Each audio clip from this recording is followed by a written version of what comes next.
Lorsque Jésus eut achevé tous ses discours, Matthieu chapitre 26, il dit à ses disciples, « Vous savez que la Pâque a lieu dans 2 jours, et que le Fils de l'homme sera livré pour être crucifié. » Alors les principaux sacrificateurs et les anciens du peuple se réunirent dans la cour du souverain sacrificateur, appelé Caïphe, et ils délibérèrent sur les moyens d'arrêter Jésus par ruse et de le faire mourir.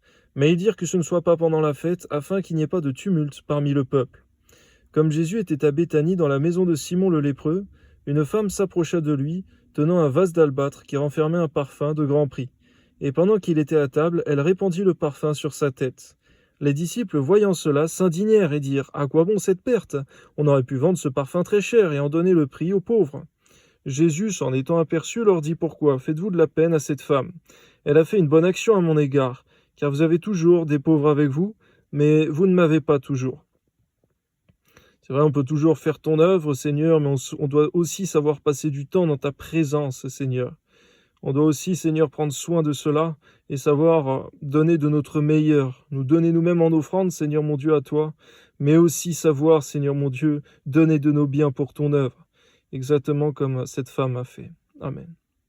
En répandant ce parfum sur mon corps, elle l'a fait pour ma sépulture. Je vous le dis en vérité, partout où cette bonne nouvelle sera prêchée dans le monde entier, on racontera aussi en mémoire de cette femme ce qu'elle a fait. Amen. Alors l'un des 12, appelé Judas Iscario, alla vers les principaux sacrificateurs et dit « Que voulez-vous me donner, et je vous le livrerai ?» Et ils lui payèrent 30 pièces d'argent. Depuis ce moment, il cherchait une occasion favorable pour livrer Jésus. On voit que ces 30 pièces d'argent dont il est question, Seigneur, correspond aux 30 pièces d'argent dont il a été mentionné, prophétisé dans l'Ancien Testament. Dans ta parole, Seigneur mon Dieu, il ne faisait qu'accomplir les Écritures, et il fallait que ce scandale arrive, Seigneur mon Dieu, si on peut parler de scandale, Seigneur, pour Judas qui était l'instrument du diable, mais aussi, Seigneur, pour ses sacrificateurs. Ils étaient les instruments du diable, mais tout cela allait accomplir ta volonté, les Écritures, afin, Seigneur, que, par ton précieux sang, Seigneur Jésus, la multitude qui croirait soit sauvée. À combien, Seigneur, en sachant que les scandales doivent arriver, nous ne voulons pas être les instruments du diable, Seigneur, car il y a un châtiment terrible, un grand malheur qui les attend, comme Judas, comme tous ceux des sacrificateurs ou de ceux qui ont fait crucifier Jésus et qui ne se sont pas repentis après cela. Amen.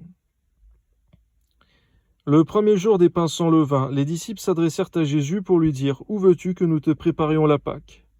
Il répondit « Allez à la ville chez un tel, et vous lui direz, le maître dit, mon temps est proche, je ferai chez toi la Pâque avec mes disciples. » Les disciples firent ce que Jésus leur avait ordonné, et ils préparèrent la Pâque. Le soir étant venu, il se mit à table avec les 12. Pendant qu'il mangeait, il dit, « Je vous le dis en vérité, l'un de vous me livrera. » Ils furent profondément attristés, et chacun se mit à lui dire, « Est-ce moi, Seigneur ?» Il répondit, « Celui qui a mis avec moi la main dans le plat, c'est celui qui me livrera. Le Fils de l'homme s'en va selon ce qui est écrit de lui, mais malheur à l'homme par qui le Fils de l'homme est livré.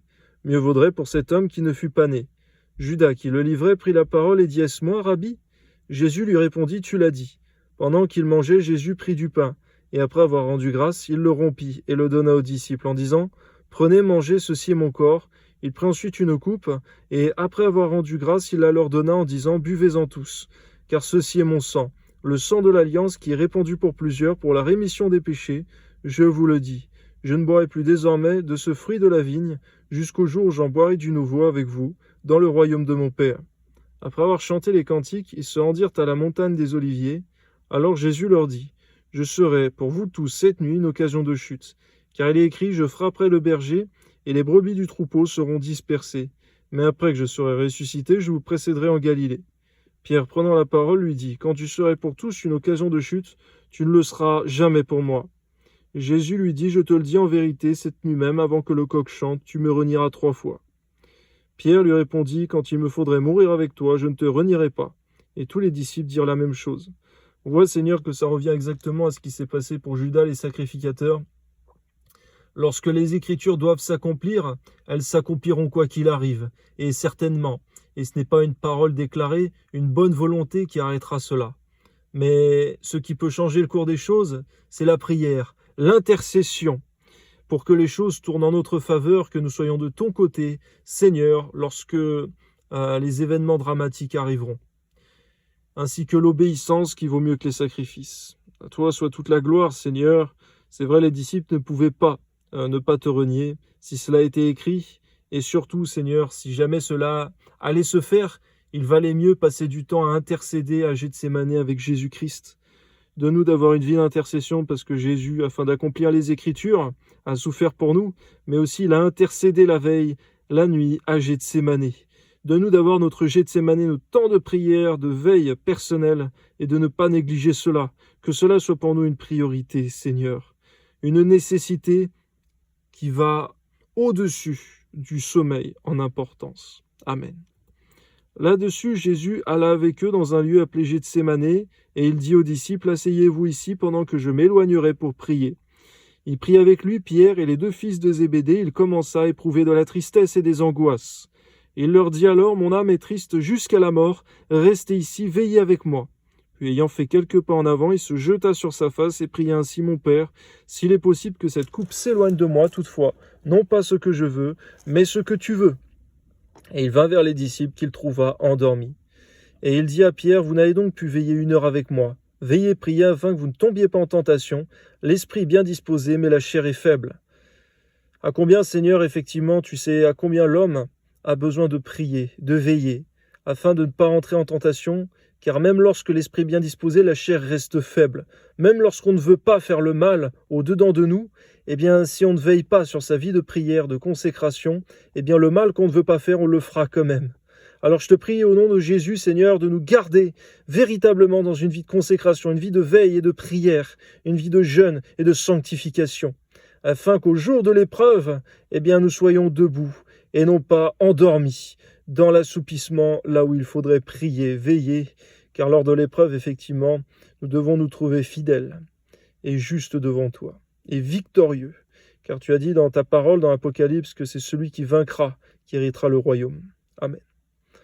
Il s'éloigna une seconde fois et pria ainsi, « Mon Père, s'il n'est pas possible que cette coupe s'éloigne sans que je la boive, que ta volonté soit faite. » Il revint et les trouva encore endormis, car leurs yeux étaient appesantis.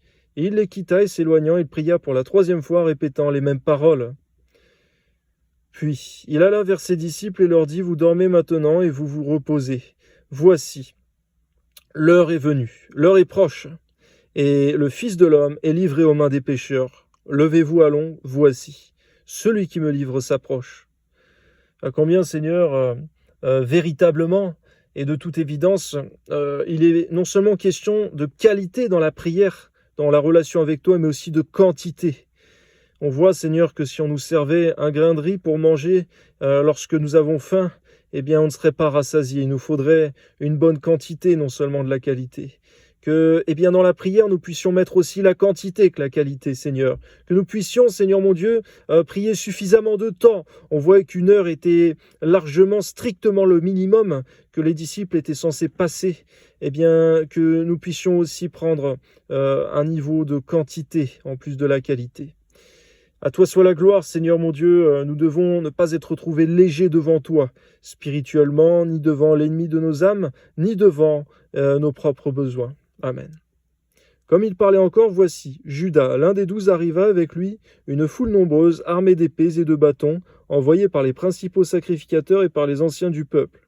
Celui qui le livrait leur avait donné ce signe, « Celui que je baiserai, c'est lui, saisissez-le. » Aussitôt, s'approchant de Jésus, il dit, « Salut Rabbi », il le baisa. Jésus lui dit, « Mon ami, ce que tu es venu faire, fais-le. » Alors ces gens s'avancèrent, mirent les mains sur Jésus et le saisirent. Et voici, un de ceux qui étaient avec Jésus étendit la main et tira son épée. Il frappa le serviteur du souverain sacrificateur et lui emporta l'oreille.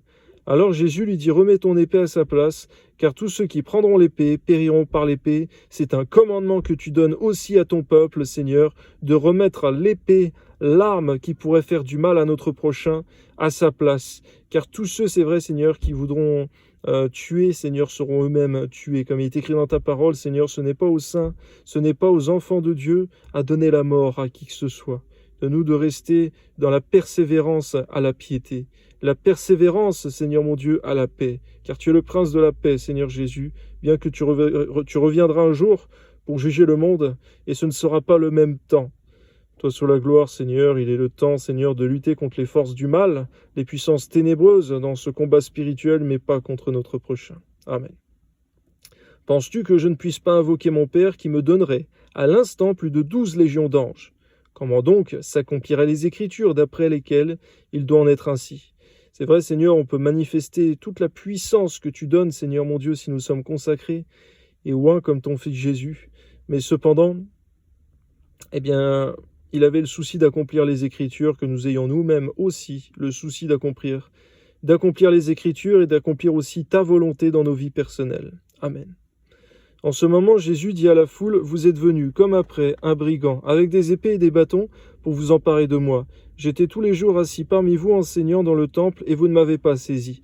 Mais cela est arrivé, afin que les écrits des prophètes fussent accomplis. Alors tous les disciples l'abandonnèrent et prirent la fuite. Ceux qui avaient saisi Jésus l'emmenèrent chez le souverain sacrificateur Caïphe, où les scribes et les anciens étaient assemblés. Pierre le suivit de loin, jusqu'à la cour du souverain sacrificateur, y entra et s'assit avec les serviteurs pour voir comment cela finirait. Les principaux sacrificateurs et tout le Sanhédrin cherchaient quelques faux témoignages contre Jésus, suffisamment pour le faire mourir. Mais ils n'en trouvaient point, quoique plusieurs faux témoins se fussent présentés. Enfin, il en vint 2 qui dirent « Celui-ci a dit, je puis détruire le temple de Dieu et le rebâtir en 3 jours. » À combien, Seigneur, on veut te trouver comme ton Fils Jésus, si jamais on est mis en accusation, où on ne trouvait rien à dire de lui, car il était irréprochable. Que nous aussi, Seigneur, on soit irréprochables devant toi, mais aussi devant les hommes. Et que si on nous critique sur quelque chose, ce soit sur le fait d'annoncer l'Évangile, ce soit sur le fait, Seigneur, de notre vie de piété, car il est écrit que c'est par beaucoup de persécutions qu'il nous faut entrer dans ton royaume. Que nous n'ayons jamais peur de la persécution. Amen. Le souverain sacrificateur se leva et lui dit « Ne crains-tu rien? Qu'est-ce que ces hommes déposent contre toi ?» Jésus garda le silence, et le souverain sacrificateur, prenant la parole, lui dit « Je t'adjure, par le Dieu vivant, de nous dire si tu es le Christ, le Fils de Dieu. » Jésus lui répondit « Tu l'as dit. De plus, je vous le déclare, vous verrez désormais le Fils de l'homme assis à la droite de la puissance de Dieu, et venant sur les nuées du ciel. Amen. » Alors le souverain sacrificateur déchira ses vêtements, disant « Il a blasphémé. Qu'avons-nous encore besoin de témoins? Voici, vous venez d'entendre son blasphème. Que vous en semble ?» Ils répondirent « Il mérite la mort. » Là-dessus, ils lui crachèrent au visage et lui donnèrent des coups de poing et des soufflets en disant « Christ, prophétise, dis-nous qui t'a frappé. » Cependant, Pierre était assis dehors dans la cour. Une servante s'approcha de lui et dit « Toi aussi, tu étais avec Jésus le Galiléen ?» Mais il le nia devant tous, disant « Je ne sais pas ce que tu veux dire. » Comme il se dirigeait vers la porte, un autre serviteur le vit et dit à ceux qui se trouvaient là. Celui-ci était aussi avec Jésus de Nazareth, il le nia de nouveau avec serment « Je ne connais pas cet homme. » Peu après, ceux qui étaient là, s'étant approchés, dirent à Pierre « Certainement tu es aussi de ces gens-là, car ton langage te fait reconnaître. » Alors ils se mirent à faire des imprécations et à jurer « Je ne connais pas cet homme. » Aussitôt le coq chanta, et Pierre se souvint de la parole que Jésus avait dite « Avant que le coq chante, tu me renieras 3 fois. » Étant sorti, il pleura amèrement. On voit que la parole de prophétie, la parole de Dieu s'est accomplie sur Pierre, et malheureusement c'était pour son malheur. Eh bien, Seigneur mon Dieu, lorsqu'une parole de Dieu, une prophétie véritable venant de toi, est prononcée contre nous et non pas pour nous, eh bien, que nous puissions être dans l'intercession et non dans la proclamation. Car véritablement, Seigneur, c'est ta main qui doit s'incliner en notre faveur. Et si quelqu'un, Seigneur mon Dieu, effectivement, est dans ta main, personne ne peut s'enlever de ce que toi tu as déclaré.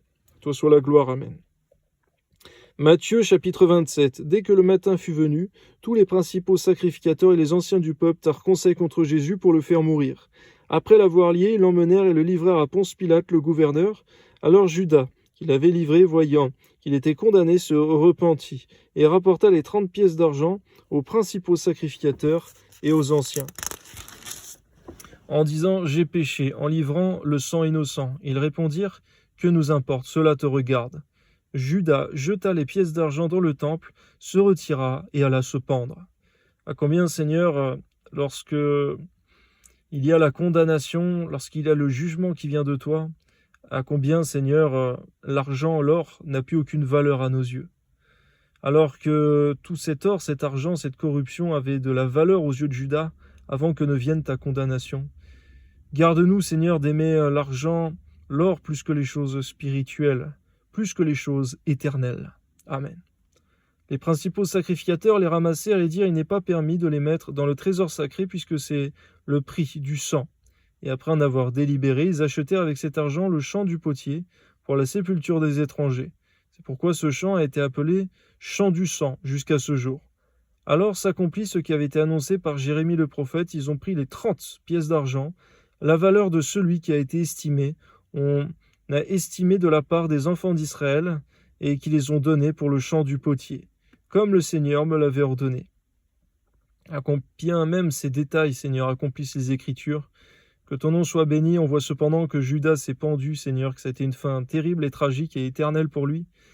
À combien, Seigneur, nous voulons veiller sur nos voies, car avant que cela arrive, Satan était entré dans Juda, tout comme un esprit mauvais a été mis de ta part sur le roi Saül, pour que David règne.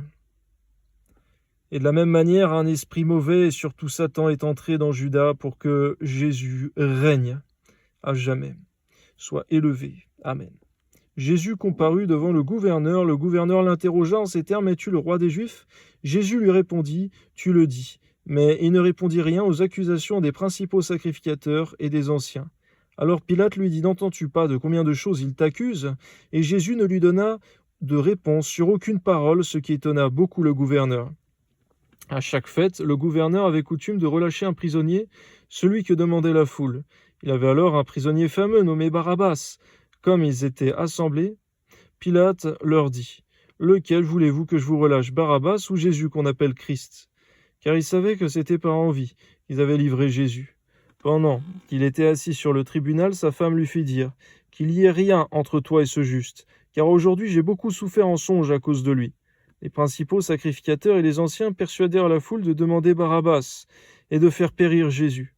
Le gouverneur, prenant la parole, leur dit « Lequel des deux voulez-vous que je vous relâche ?» Ils répondirent Barabbas. Pilate leur dit « Que ferai-je donc de Jésus qu'on appelle Christ ?» Tous répondirent qu'il soit crucifié. Le gouverneur dit « Mais quel mal a-t-il fait ?» Il cria encore plus fort « Qu'il soit crucifié !» Pilate, voyant qu'il ne gagnait rien, mais que le tumulte augmentait, prit de l'eau, se lava les mains en présence de la foule et dit « Je suis innocent du sang de ce juste, cela vous regarde. » Et tout le peuple répondit « Que son sang retombe sur nous et sur nos enfants. » Alors Pilate relâcha Barabbas, et après avoir fait battre de verge Jésus, le livra pour être crucifié. Les soldats du gouverneur conduisirent Jésus dans le prétoire, et ils assemblèrent autour de lui toute la cohorte. Ils lui ôtèrent ses vêtements et le couvrirent d'un manteau écarlate. Ils tressèrent une couronne d'épines qu'ils posèrent sur sa tête, et lui mirent un roseau dans la main droite. Puis s'agenouillant devant lui, ils le raillaient en disant « Salut au roi des Juifs !» Et ils crachaient contre lui, prenant le roseau et frappaient sur sa tête. Après s'être ainsi moqués de lui, ils lui ôtèrent le manteau, lui remirent ses vêtements et l'emmenèrent pour le crucifier.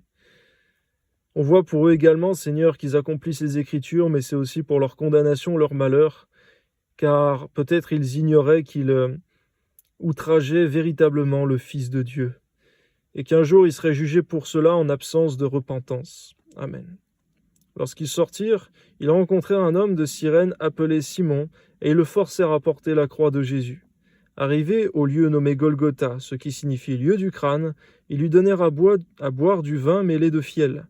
Mais quand il eut goûté, il ne voulut pas boire. Après l'avoir crucifié, ils se partagèrent ses vêtements en tirant au sort, afin que s'accomplisse ce qui avait été annoncé par le prophète. Ils se sont partagés mes vêtements, ils ont tiré au sort ma tunique. Puis ils s'assirent et le gardèrent, pour indiquer le sujet de sa condamnation. On écrivit au-dessus de sa tête « Celui-ci est Jésus, le roi des Juifs ». Avec lui furent crucifiés 2 brigands, l'un à sa droite et l'autre à sa gauche. Les passants l'injurièrent et secouaient la tête en disant « Toi qui détruis le temple et qui le rebâtis en 3 jours, sauve-toi toi-même. Si tu es le Fils de Dieu, descends de la croix. » Les principaux sacrificateurs avec les scribes et les anciens se moquaient aussi de lui et disaient « Il a sauvé les autres et il ne peut se sauver lui-même. S'il est le roi d'Israël, qu'il descende de la croix et nous croirons en lui. Il s'est confié en Dieu, que Dieu le délivre maintenant s'il l'aime, car il a dit « Je suis le Fils de Dieu ». Les brigands crucifiés avec lui l'insultaient de la même manière. Depuis la 6e heure jusqu'à la 9e, il y eut des ténèbres sur toute la terre. Et vers la 9e heure, Jésus s'écria d'une voix forte « Élie, Élie lama sabachthani », c'est-à-dire « Mon Dieu, pourquoi m'as-tu abandonné ?» Quelques-uns de ceux qui étaient là l'ayant entendu, dirent « Il appelle Élie ». Et aussitôt, l'un d'eux courut prendre une éponge qu'il remplit de vinaigre, et l'ayant fixé un roseau, il lui donna à boire. Mais les autres disaient « Laisse, voyons si Élie viendra le sauver ». Jésus poussa de nouveau un grand cri, et il rendit l'esprit. Et voici le voile du temple se déchira en deux depuis l'en haut jusqu'en bas. Et la terre trembla, les rochers se fendirent, les sépulcres s'ouvrirent, et plusieurs corps des saints qui étaient morts ressuscitèrent. Étant sortis des sépulcres après la résurrection de Jésus, ils entrèrent dans la ville sainte et apparurent à un grand nombre de personnes. Le centenier et ceux qui étaient avec lui pour garder Jésus, ayant vu le tremblement de terre et ce qui venait d'arriver, furent saisis d'une grande frayeur, et dirent assurément cet homme était fils de Dieu. Il y avait là plusieurs femmes qui regardaient de loin, qui avaient accompagné Jésus depuis la Galilée pour le servir. Parmi elles étaient Marie de Magdala, Marie mère de Jacques et de Joseph, et la mère des fils de Zébédée. Le soir étant venu, arriva un homme riche d'Arimathée nommé Joseph, lequel était aussi disciple de Jésus. Il se rendit vers Pilate et demanda le corps de Jésus, et Pilate ordonna de le remettre. Joseph prit le corps, l'enveloppa d'un linceul blanc et le déposa dans un sépulcre neuf qui s'était fait tailler dans le roc. Puis il roula une grande pierre à l'entrée du sépulcre et il s'en alla. Marie de Magdala et l'autre Marie étaient là, assises vis-à-vis du sépulcre. Le lendemain, qui était le jour après la préparation, les principaux sacrificateurs et les pharisiens allèrent ensemble auprès de Pilate et dirent « Seigneur, nous nous souvenons que cet imposteur a dit, quand il vivait encore, « Après 3 jours je ressusciterai ». Ordonne donc que le sépulcre soit gardé jusqu'au 3e jour, afin que ses disciples ne viennent pas dérober le corps et dire au peuple « Il est ressuscité des morts ». À combien, effectivement, ils ont appelé Seigneur Pilate. Et on voit malheureusement, Seigneur, que les principaux sacrificateurs ne t'appelaient pas Seigneur à ce moment-là. Mais on voit qu'ils appelaient Seigneur Pilate, un empereur romain. On peut dire certainement par respect, par soumission aux autorités. Mais cependant, c'était véritablement, Seigneur, qu'ils ne te connaissaient pas. Et que leur Seigneur, ce n'était pas toi, mais qu'ils servaient réellement, véritablement, le prince de ce monde de ténèbres qui est le diable. À combien ils ont voulu étouffer la vérité, et à combien il y a un jugement grand pour cela en l'absence, encore une fois, de repentance. Amen. Ordonne donc que le sépulcre soit gardé jusqu'au 3e jour afin que ses disciples ne viennent pas dérober le corps et dire au peuple « Il est ressuscité des morts ». Cette dernière imposture serait pire que la première. Pilate leur dit « Vous avez une garde. Allez, gardez-le comme vous l'entendrez. » Ils s'en allèrent et s'assurèrent du sépulcre au moyen de la garde, après avoir scellé la pierre.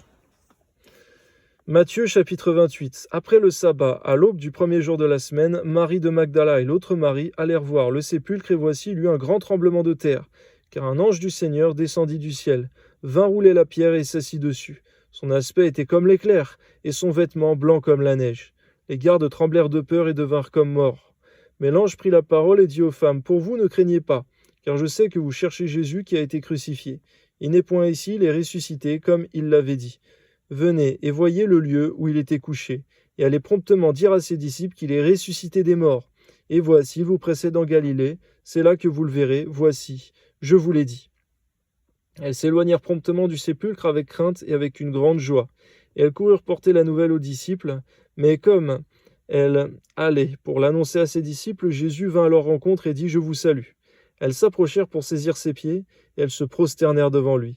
Alors Jésus leur dit « Ne craignez pas, allez dire à mes frères de se rendre en Galilée, et c'est là qu'ils me verront. » Merci Seigneur, parce que sur leur chemin d'obéissance aux anges que tu avais envoyés, eh bien elles ont croisé Jésus-Christ. Pour nous, Seigneur, si nous marchons dans l'obéissance dans notre vie sur terre, un jour nos yeux te verront pour ton royaume de gloire.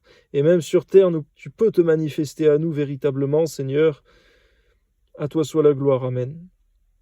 Pendant qu'elles étaient en chemin, quelques hommes de la garde entrèrent dans la ville et annoncèrent aux principaux sacrificateurs tout ce qui était arrivé.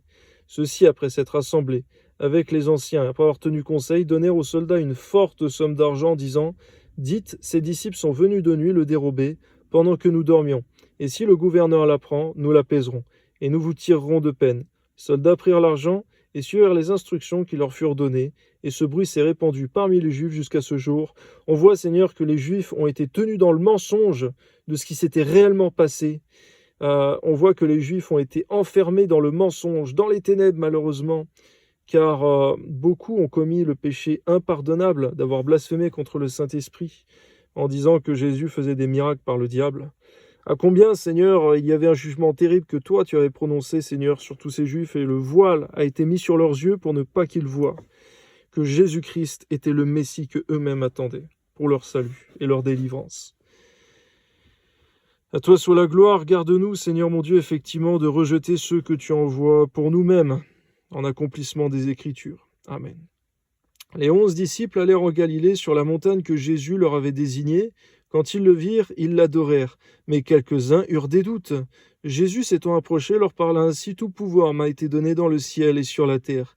Allez, faites de toutes les nations des disciples, les baptisant au nom du Père, du Fils et du Saint-Esprit, et enseignez-leur à observer tout ce que je vous ai prescrit. Et voici, je suis avec vous tous les jours, jusqu'à la fin du monde. Amen. » À combien c'était un ordre pour les disciples à cette époque, mais ça l'est aussi pour nous aujourd'hui, Seigneur, nous qui sommes sauvés en Jésus-Christ, qui sommes nés de nouveau, baptisés d'eau, du Saint-Esprit. À combien tu nous envoies vers les nations pour annoncer l'Évangile, pour faire des disciples, pour que beaucoup soient baptisés d'eau, nés de nouveau, et que, en réalité, tu veux voir beaucoup d'âmes sauvées sur terre, Seigneur. Combien tu nous envoies tous pour témoigner de ce que tu as fait pour nous et d'annoncer l'Évangile. Toi soit la gloire, Seigneur. Amen. Évangile selon Marc, chapitre 1. Commencement de l'Évangile de Jésus-Christ, Fils de Dieu, selon ce qui est écrit dans les prophètes. Voici. J'envoie devant toi mon messager qui préparera ton chemin. C'est la voix de celui qui crie dans le désert: préparez le chemin du Seigneur, aplanissez ses sentiers. Jean parut baptisant dans le désert et prêchant le baptême de la repentance pour la rémission des péchés. Tout le pays de Judée et tous les habitants de Jérusalem se rendaient auprès de lui, et confessant leurs péchés, ils se faisaient baptiser par lui dans le fleuve du Jourdain. Jean avait un vêtement de poil de chameau et une ceinture de cuir autour des reins. Il se nourrissait de sauterelles et de miel sauvage. Il prêchait, disant: « Il vient après moi celui qui est plus puissant que moi, et je ne suis pas digne de délier en me baissant la courroie de ses souliers. Moi, je vous ai baptisé d'eau, lui, il vous baptisera du Saint-Esprit. » En ce temps-là, Jésus vint de Nazareth en Galilée et fut baptisé par Jean dans le Jourdain. Au moment où il sortit de l'eau, il vit les cieux s'ouvrir et l'Esprit descendre sur lui comme une colombe. Et une voix fit entendre des cieux ces paroles: « Tu es mon Fils bien-aimé, en toi j'ai mis toute mon affection. » Aussitôt l'Esprit poussa Jésus dans le désert, où il passa 40 jours tenté par Satan. Il était avec les bêtes sauvages et les anges le servaient. On voit que l'instrument de la tentation, ce n'est pas toi, Seigneur, car il est écrit que toi tu ne tentes pas. Mais cet instrument, c'est le diable, c'est lui le tentateur, l'accusateur. Et cependant, ton Esprit Saint nous envoie là où nous serons tentés par l'accusateur, pour que nous soyons éprouvés, pour que véritablement notre amour pour toi soit éprouvé. Parfois, c'est vrai, Seigneur, nous sommes envoyés dans des lieux, des endroits, un travail parfois où nous serons éprouvés, comme tentés même par le diable, et où ton esprit le permet. Mais cependant, Seigneur, nous devons rester droits devant toi et ne pas aller de nous-mêmes dans des endroits où nous serons en danger spirituellement. Car il y a des lieux où un chrétien ne doit plus se trouver. Mais si c'est toi qui l'envoies, eh bien, il devra, Seigneur mon Dieu, rester dans la fidélité, dans la sainteté, et annoncer la bonne nouvelle, afin de gagner les perdus qui sont encore dans les ténèbres. Amen. Après que Jean eut été livré, Jésus alla dans la Galilée, prêchant l'évangile de Dieu. Il disait: « Le temps est accompli et le royaume de Dieu est proche. Repentez-vous et croyez à la bonne nouvelle. » Comme il passait le long de la mer de Galilée, il vit Simon et André, frères de Simon, qui jetaient un filet dans la mer, car ils étaient pêcheurs. Jésus leur dit: « Suivez-moi, et je vous ferai pêcheurs d'hommes. » Aussitôt, ils laissèrent leur filet et le suivirent. Étant allé un peu plus loin, il vit Jacques, fils de Zébédée, et Jean son frère, qui eux aussi étaient dans une barque et réparaient les filets. Aussitôt, il les appela, et laissant leur père Zébédée dans la barque, avec les ouvriers, ils le suivirent. Ils se rendirent à Capernaum, et le jour du sabbat, Jésus entra d'abord dans la synagogue, et il enseigna. Ils étaient frappés de sa doctrine, car il enseignait comme ayant autorité, et non pas comme les scribes. Il se trouvait dans leur synagogue un homme qui avait un esprit impur, et qui s'écria: « Qu'y a-t-il entre nous Et toi, Jésus de Nazareth, tu es venu pour nous perdre. Je sais qui tu es, le Saint de Dieu. » Jésus le menaça, disant « Tais-toi et sors de cet homme !»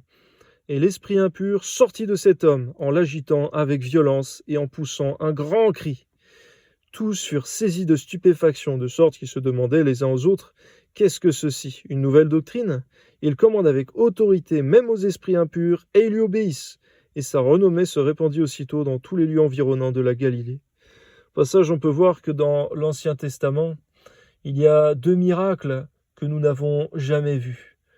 D'une part, le parler en langue, que nous voyons en première fois à la Pentecôte par les disciples, par le biais de ton Esprit Saint, et aussi effectivement la délivrance, le fait de chasser des esprits impurs, des esprits mauvais, ça on ne le voit que par Jésus-Christ, ainsi que les disciples dans le Nouveau Testament, dans la Nouvelle Alliance. À combien, Seigneur, peut-être que David, dans l'Ancien Testament, s'il avait eu ce don de Jésus-Christ, il aurait pu chasser l'esprit mauvais qui était en Saül, et il aurait été délivré de cet esprit mauvais, sauf que cet esprit mauvais avait été envoyé par toi, Seigneur, afin de condamner Saül, qui ne t'avait pas obéi, qui ne t'avait pas suivi, qui n'avait pas marché avec toi. À combien, Seigneur, ces dons que tu nous as donnés, nous voulons les pratiquer aujourd'hui, Seigneur, qui nous ont été donnés en Jésus-Christ par l'Esprit Saint. À nous qui sommes tes disciples. Amen. En sortant de la synagogue, ils se rendirent avec Jacques et Jean à la maison de Simon et d'André. La belle-mère de Simon était couchée, ayant la fièvre, et aussitôt on parla d'elle à Jésus. S'étant approché, il la fit lever en lui prenant la main, et à l'instant la fièvre la quitta, puis elle les servit. Le soir, après le coucher du soleil, on lui amena tous les malades et les démoniaques, et toute la ville était rassemblée devant sa porte. Il guérit beaucoup de gens qui avaient diverses maladies, il chassa aussi beaucoup de démons, et il ne permettait pas aux démons de parler, parce qu'il le connaissait. Vers le matin, pendant qu'il faisait encore très sombre, il se leva et sortit pour aller dans un lieu désert où il pria. Simon et ceux qui étaient avec lui se mirent à sa recherche, et quand ils l'eurent trouvé, ils lui dirent « Tous te cherchent ». Il leur répondit « Allons ailleurs, dans des bourgades voisines, afin que j'y prêche aussi, car c'est pour cela que je suis sorti. » Que nous puissions savoir aussi quel est notre appel, afin de l'exécuter, de savoir prêcher ta parole, l'annoncer pleinement, afin que des âmes soient sauvées. Amen. Et il alla prêcher dans les synagogues et par toute la Galilée, et il chassa les démons. Un lépreux vint à lui et se jetant à genoux, il lui dit d'un ton suppliant « Si tu le veux, tu peux me rendre pur. » Jésus, ému de compassion, étendit la main, le toucha et dit « Je le veux, sois pur. » Aussitôt la lèpre le quitta, il fut purifié. Amen. Jésus le renvoya sur le champ avec de sévères recommandations et lui dit « Garde-toi de rien dire à personne. Mais va te montrer au sacrificateur et offre pour ta purification ce que Moïse a prescrit, afin que cela leur serve de témoignage. » Mais cet homme, s'en étant allé, se mit à publier hautement la chose et à la divulguer, de sorte que Jésus ne pouvait plus entrer publiquement dans une ville. Il se tenait dehors, dans des lieux déserts, et l'on venait à lui de toutes parts. Marc 2. Quelques jours après, Jésus revint à Capernaum. On apprit qu'il était à la maison, et il s'assembla un si grand nombre de personnes que l'esprit devant la porte ne pouvait plus les contenir, et il leur annonçait la parole. Des gens vinrent à lui, amenant un paralytique porté par 4 hommes. Comme ils ne pouvaient l'aborder à cause de la foule, ils découvrirent le toit de la maison où il était, et ils descendirent par cette ouverture le lit sur lequel le paralytique était couché. Jésus, voyant leur foi, dit au paralytique « Mon enfant, tes péchés sont pardonnés. » Il y avait là quelques scribes qui étaient assis, et qui se disaient au-dedans d'eux « Comment cet homme parle-t-il ainsi? Il blasphème. Qui peut pardonner les péchés si ce n'est Dieu seul ?» Jésus, ayant aussitôt connu par son esprit ce qu'ils pensaient au-dedans d'eux, leur dit « Pourquoi avez-vous de telles pensées dans vos cœurs? Lequel est le plus aisé, de dire au paralytique « Tes péchés sont pardonnés » ou de dire « Lève-toi, prends ton lit et marche » Or, afin que vous sachiez que le Fils de l'homme a sur la terre le pouvoir de pardonner les péchés, je te l'ordonne, dit-il au paralytique, « Lève-toi, prends ton lit et va dans ta maison. » Et à l'instant, il se leva, prit son lit et sortit en présence de tout le monde, de sorte qu'ils étaient tous dans l'étonnement et glorifiaient Dieu, disant « Nous n'avons jamais rien vu de pareil. » C'est vrai, Seigneur, ils n'ont jamais rien vu de pareil, parce que non seulement, les péchés de cet homme avaient été pardonnés, mais il a été guéri de sa paralysie. Que ton nom soit béni, Seigneur Jésus, tu es celui qui pardonne les péchés, qui guérit, et même encore aujourd'hui. Amen. Jésus sortit de nouveau du côté de la mer. Toute la foule venait à lui, et il les enseignait. En passant, il vit Lévi, fils d'Alphée, assis au bureau des péages. Il lui dit, « Suis-moi. » Lévi se leva et le suivit. Comme Jésus était à table dans la maison de Lévi, beaucoup de publicains et de gens de mauvaise vie se mirent aussi à table avec lui et avec ses disciples, car ils étaient nombreux, et ils l'avaient suivi. Les scribes et les pharisiens, le voyant manger avec les publicains et les gens de mauvaise vie, dirent à ses disciples, « Pourquoi mange-t-il et boit-il avec les publicains et les gens de mauvaise vie ?» Ce que Jésus ayant entendu, il leur dit, « Ce ne sont pas ceux qui se portent bien qui ont besoin de médecins, mais les malades.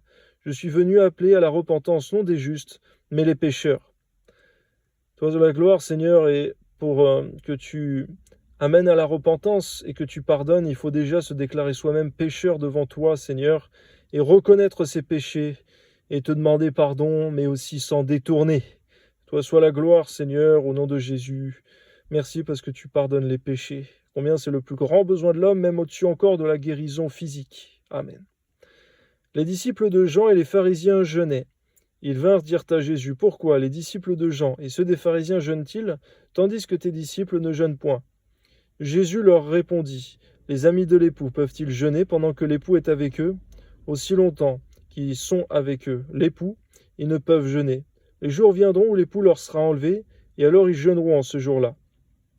Personne ne coud une pièce de drap neuf à un vieil habit, autrement la pièce de drap neuf emporterait une partie du vieux, et la déchirure serait pire. Et personne ne met du vin nouveau dans de vieilles outres, autrement le vin fait rompre les outres, et le vin et les outres sont perdus. Mais il faut mettre le vin nouveau dans des outres neuves. » Il arriva un jour de sabbat que Jésus traversa des champs de blé. Ses disciples, chemin faisant, se mirent à arracher des épis. Les pharisiens lui dirent, « Voici, pourquoi font-ils ce qui n'est pas permis pendant le sabbat ?» Jésus leur répondit, « N'avez-vous jamais lu ce que fit David lorsqu'il fut dans la nécessité et qu'il eut faim, lui et ceux qui étaient avec lui, comment il entra dans la maison de Dieu du temps du souverain sacrificateur Abiatar et mangea des pains de proposition, qui n'est permis qu'aux sacrificateurs de manger, et en donna même à ceux qui étaient avec lui. Puis il leur dit, le sabbat était fait pour l'homme et non l'homme pour le sabbat, de sorte que le Fils de l'homme est maître même du sabbat. » Marc 3. Jésus entra de nouveau dans la synagogue et il s'y trouvait un homme qui avait la main sèche. Ils observèrent Jésus pour voir s'il le guérirait le jour du sabbat. C'était afin de pouvoir l'accuser.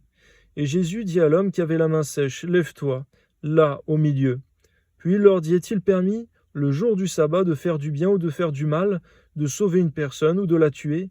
Mais ils gardèrent le silence. Alors, promenant ses regards sur eux avec indignation et en même temps affligé de l'endurcissement de leur cœur, il dit à l'homme, « Étends ta main. » Et il l'étendit et sa main fut guérie.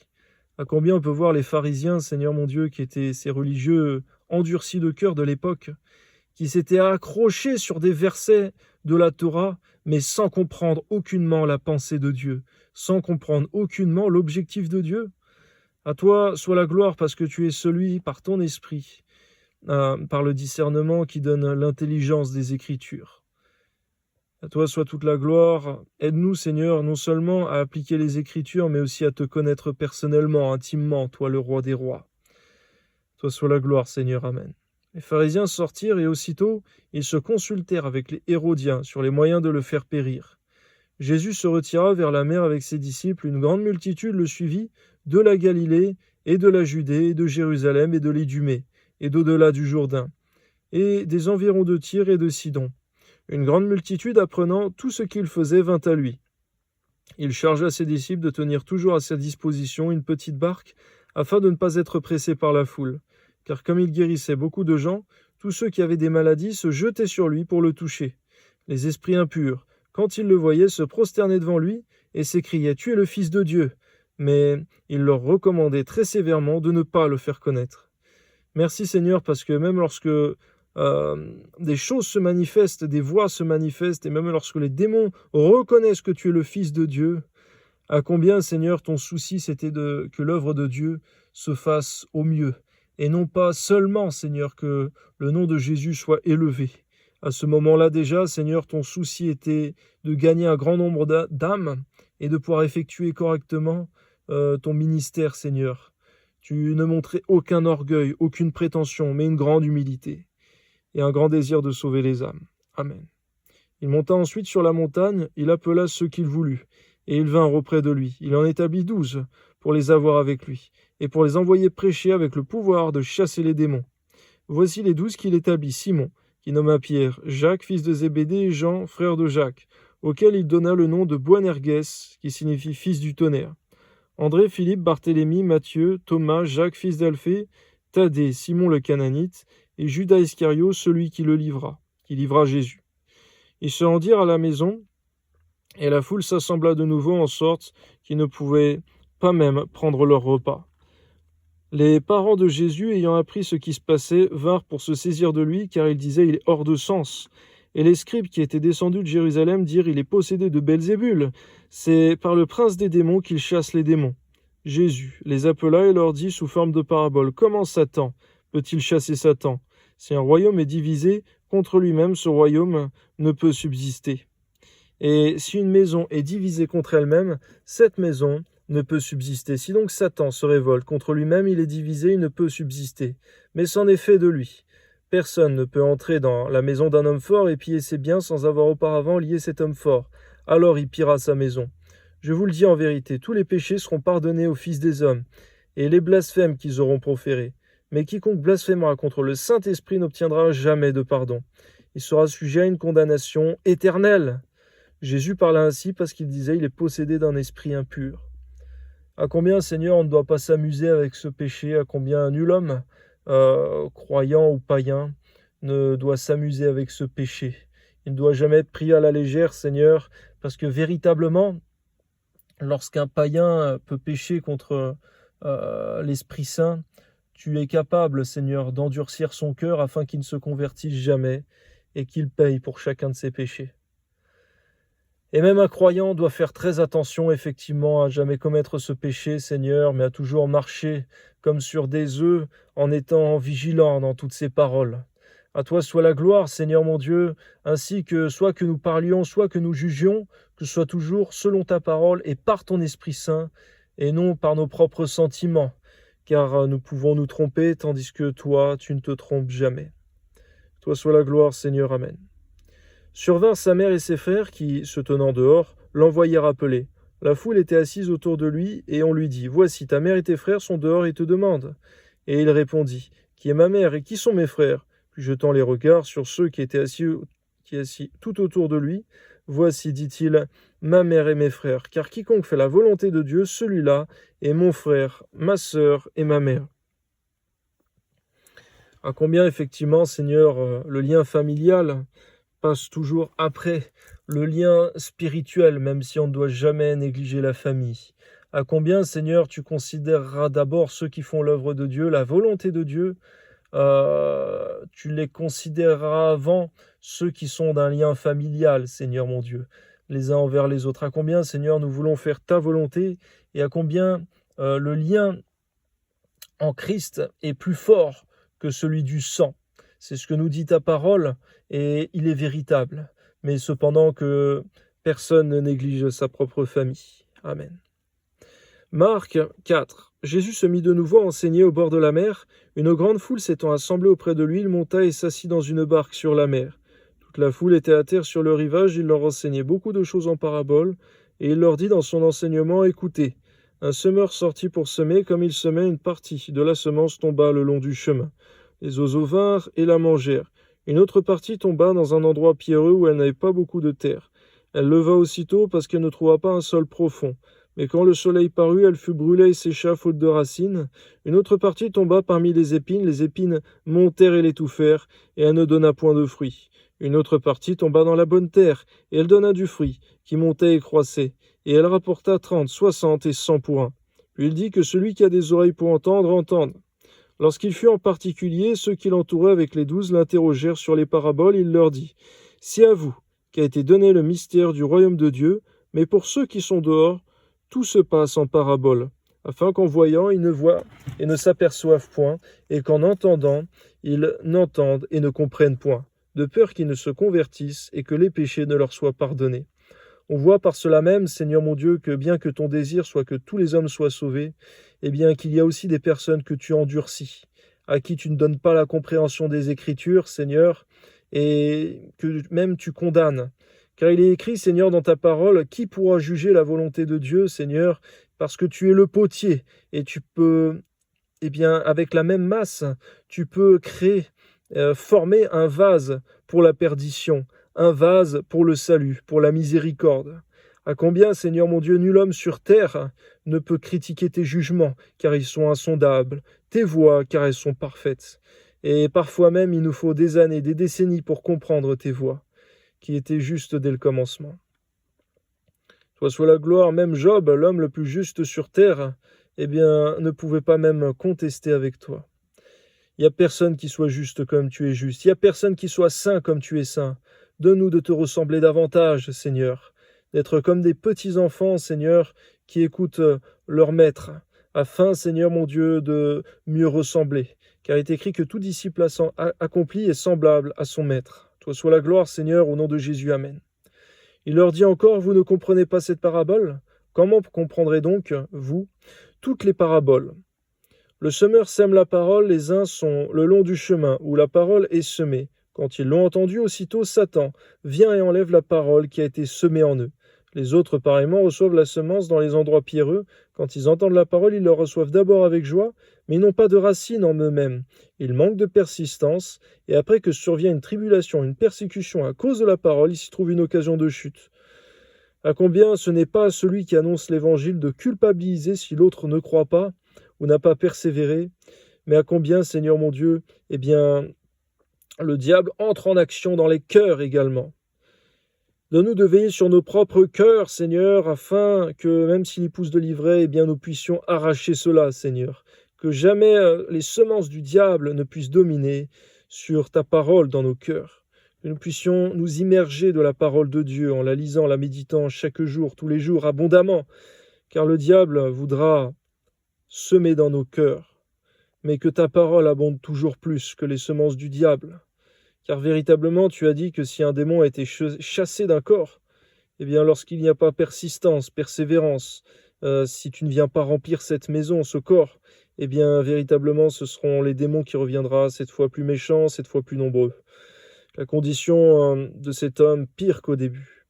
Combien nous voulons persévérer, Seigneur, à ce que nous soyons consacrés à toi, que tu puisses nous remplir en abondance par ton esprit et que les démons que tu as chassés de nos vies à notre conversion et pendant notre cheminement avec toi, ne reviennent plus jamais. Amen.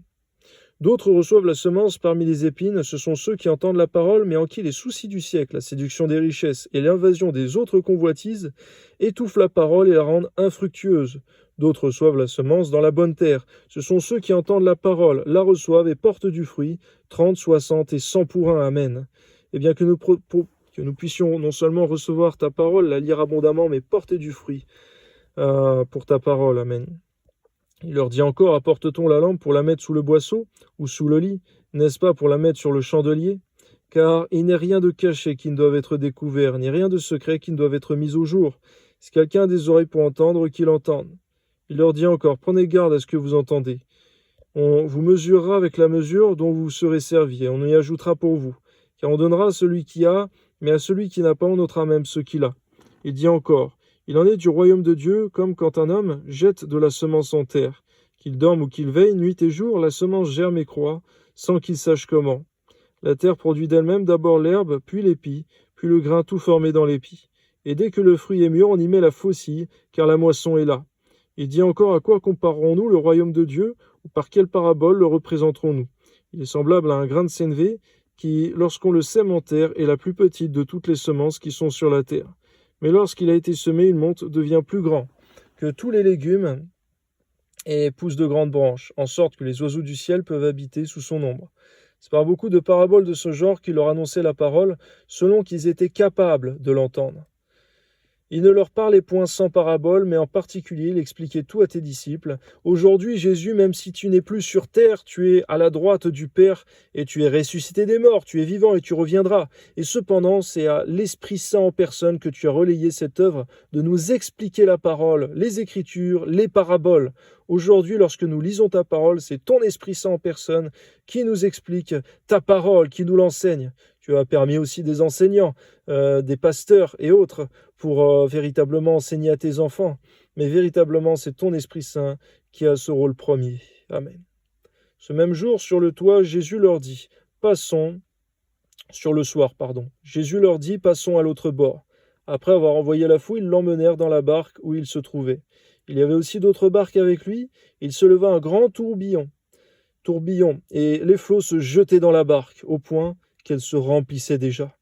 Et lui, il dormait à la poupe sur le coussin.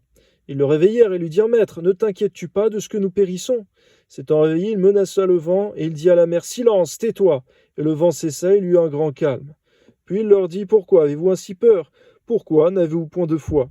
Ils furent saisis d'une grande frayeur, et ils se dirent les uns aux autres, Quel est donc celui-ci qui obéisse même le vent et la mer? Seigneur, les conditions météorologiques, Seigneur, tu as le pouvoir dessus. Par la prière, par la foi, nous avons le pouvoir dessus. Mais tu montres également, Seigneur, que si la mer est comparée à la persécution, à la souffrance, elle peut nous submerger. Et nous pouvons même périr, Seigneur mon Dieu, mais si nous sommes dans la foi en toi, nous irons dans ton ciel de gloire. Mais cependant même, Seigneur, tu es celui qui est capable de faire cesser la persécution par une seule parole, Seigneur, lorsque nous la vivons. À toi soit toute la gloire, Seigneur. Merci pour la foi, l'autorité que tu donnes en Jésus-Christ pour faire cesser les mauvaises conditions météorologiques lorsqu'elles empêchent ton œuvre de se faire.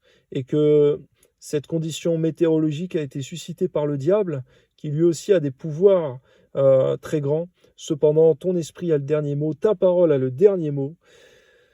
Lorsque c'est toi qui empêches une œuvre de se faire, eh bien, c'est toi qui l'empêches. Personne n'y pourra rien. Mais lorsque c'est le diable qui se lève, Seigneur mon Dieu, tu nous donnes autorité. Et tu demandes que nous prenions autorité et que nous manifestions la foi, comme les disciples auraient pu le faire. C'est pourquoi, parfois, Seigneur mon Dieu, tu te mets de côté pour que nous puissions accomplir, Seigneur, manifester ta puissance, mais seulement rendre toute la gloire à Dieu. Seulement, Seigneur mon Dieu, c'est ce que tu fais aussi aujourd'hui. Tu t'es mis de côté, Seigneur, et tu regardes, car c'est ton Église aujourd'hui qui doit manifester ta gloire, Seigneur Jésus, jusqu'à ce que tu ne reviennes. Amen.